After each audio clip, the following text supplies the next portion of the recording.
অসমখন বহুত শান্তিৰে আছিলে কিন্তু পাৰ্লিয়ামেণ্টত সিটিজেনশ্বিপ এমেণ্ডমেণ্ট বিল আৰু 6টা জনগোষ্ঠীৰ ট্ৰাইবেল দিয়া আৰু NDPৰ অধ্যক্ষ ৰঞ্জন ডিমাৰী জেলত সোমাই দিয়াৰ লগে লগে অসমখন অশান্তি হৈ গ'ল। আজি অসমৰ 6টা উন্নত জনগোষ্ঠীৰ ভাৰত চৰকাৰ অসম চৰকাৰে ট্ৰাইবেল দিবলৈ গৈ আছোঁ। তো ইয়াত আমি বৰ্তমান অসমৰ ট্ৰাইবেল হৈ আমি বাৰে বাৰে কৈ আছোঁ যে উন্নত 6টা জনগোষ্ঠীৰ ট্ৰাইবেল দিলে বৰ্তমানত যে 14টা জনগোষ্ঠীৰ ট্ৰাইবেল আছে তেখেতসকলে এফেক্ট হ'ব, তেখেতসকলে বহুত অসুবিধাত পৰিব। কিয়নো আজি আহোম বহুত উন্নত, তেওঁলোকে 600 বছৰ অসমখন শাসন কৰিছে। আজিলৈকে 6জন আহোমৰ পৰা অসমৰ মুখ্যমন্ত্ৰী হৈছে। ৰাজবংশী বহুত উন্নত, তেখেতসকলৰ পৰা আজিলৈকে 4জন অসমৰ মুখ্যমন্ত্ৰী হৈছে। আদিবাসী আজি বিহাৰৰ পৰা সুকীয়া হৈ ঝাৰখণ্ড ৰাজ্য গঠন কৰিছে। উৰিষ্যাত আদিবাসী আছে আৰু ছত্তীশগড়ত আদিবাসী আছে।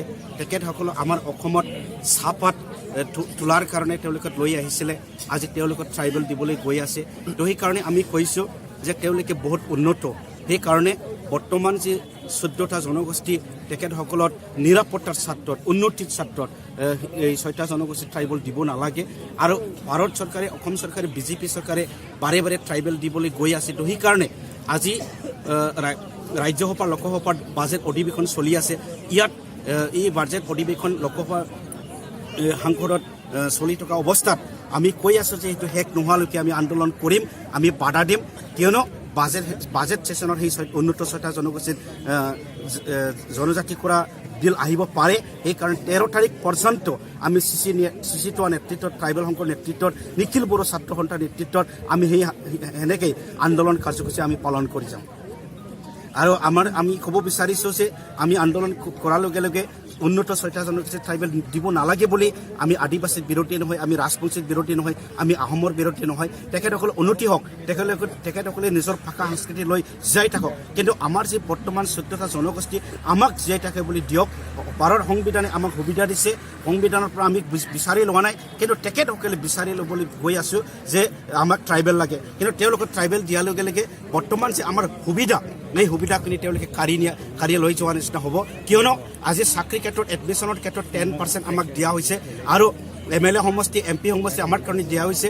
BTC 30টা সমষ্টি আমাৰ STৰ কাৰণে ৰিজাৰ্ভ কৰা হৈছে। তেখেতসকলে ST হোৱাৰ লগে লগে আমাৰ 10% সোমাব যি MP লোকসভা চিট, যি MLA চিট, যি BTC 30টা BTC সমষ্টি ইয়াত তেখেতসকলে সোমাব। তো তেতিয়া আমাৰ ক'ত জীয়াই থাকিব? আমি ক'ত MCLA হ'ব, ক'ত EM হ'ব, ক'ত MLA হ'ব, ক'ত MP হ'ব? বৰ্তমান 40 লাখ জনগোষ্ঠী ক'ত জীয়াই থাকিব?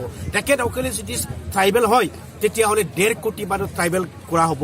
কিন্তু বিলত লিখা নাই যে বৰ্তমান জনগোষ্ঠীত কোনো এফেক্ট নহ'ব বুলি লিখা নাই। আৰু 6টা উন্নত জনগোষ্ঠী ট্ৰাইবেল দিলে ইয়াত বাজেট বাঢ়িব, সমষ্টি বাঢ়িব আৰু তেখেতসকলৰ কাৰণে সুকীয়া বাজেট কৰা হ'ব, সুকীয়া ৰিজাৰ্ভেশ্যন কৰা হ'ব।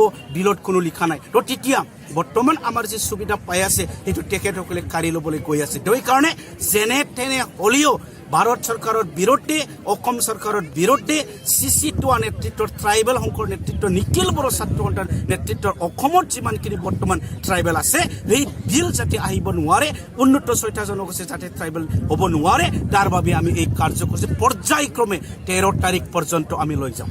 আৰু ৰঞ্জন ডিমাৰী আমি কৈছোঁ যে ৰঞ্জন ডিমাৰী আলোচনাত আহিছোঁ। চৰকাৰে আহ্বান কৰিছোঁ, চৰকাৰে ৰিকুৱেষ্ট কৰিছোঁ যে আপোনালোকে টেবুলত আহক, আলোচনাত লৈ আহক। সেইটো সন্মান কৰি পেলাই ৰঞ্জন ডিমাৰী আলোচনাত আহিছোঁ। আলোচনাত অহাৰ পিছত ফাষ্ট ট্ৰেক ট্ৰায়েল কৰি পেলাই তেওঁক এতিয়া জেলত পৰাই দিছে। তো তেতিয়া ফিজটো কেনেকৈ হ'ব, আলোচনা কেনেকৈ চলিব? তো সেইকাৰণে আমি কৈছোঁ যে আলোচনাত পংগ যাতে নহয়, আলোচনা যাতে চলি থাকে, এই অঞ্চলত যাতে শান্তি ঘূৰাই আহে। তো সেইকাৰণে ৰঞ্জন ডিমাৰী জেলৰ পৰা ওলাই দিব লাগে, আলোচনা আৰম্ভ কৰিব লাগে। সেইটো আমাৰ আহ্বান।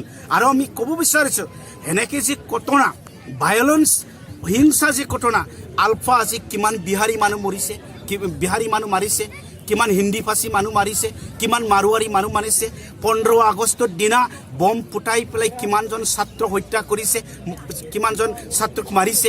তো ইয়াত মাৰাৰ কেছত যি আলফা লিডাৰে, যি আলফা কেইটাৰে জড়িত, এৰেষ্ট কৰা নাই কিয়? জেলত পৰা নাই কিয়? কাৰাদণ্ড কৰা নাই কিয়? মৰা পৰ্যন্ত কাৰাদণ্ড কৰা নাই কিয়, ফাঁচি দিয়া নাই কিয়, সেইটো আমাৰ প্ৰশ্ন। সেইকাৰণে ইয়াত ৰাজনীতিক সোমাই আছে। ৰাজনীতিক নকৰাকৈ শান্তিৰ স্বাৰ্থত, আলোচনাৰ স্বাৰ্থত ৰঞ্জন টেমাৰে জেলৰ পৰা ওলাই দিব লাগিব আৰু আলোচনাটো আৰম্ভ কৰিব লাগিব, সেইটো আমাৰ দাবী। পৰৱৰ্তী কাৰ্যসূচী আমি আজি প্ৰগ্ৰামৰ পিছত আমি চাম, জিলা ৱাইজত আমি সেই ধৰ্ণা কাৰ্যসূচী চলি আছে।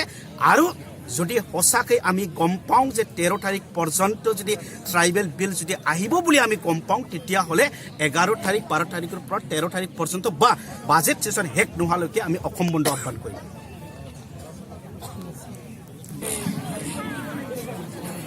Dandisyono zoni jahapari pesakaigan live telekas sakasai dong dang desatai jawam dandisyono zoni ji live telekas pesapa zoni ji alasri bibungti bekiu kalamgan dang kaida sapramba raja zakau othoi jadana nanga naman kau dandisyono si bangai joine gori kholaibai